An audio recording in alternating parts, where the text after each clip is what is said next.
வாலிபராகங்கள் நான் படிக்க நூலிடை தாழாமல் நீ துடிக்க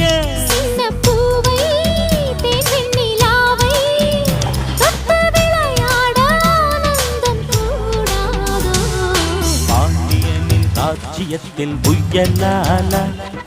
வேண்டி நின்ற பைங்கிளிக்கு புயலாலா கையில் தந்தே கல்யாண மாலை மையல் கொண்டு நான் இந்த வேளை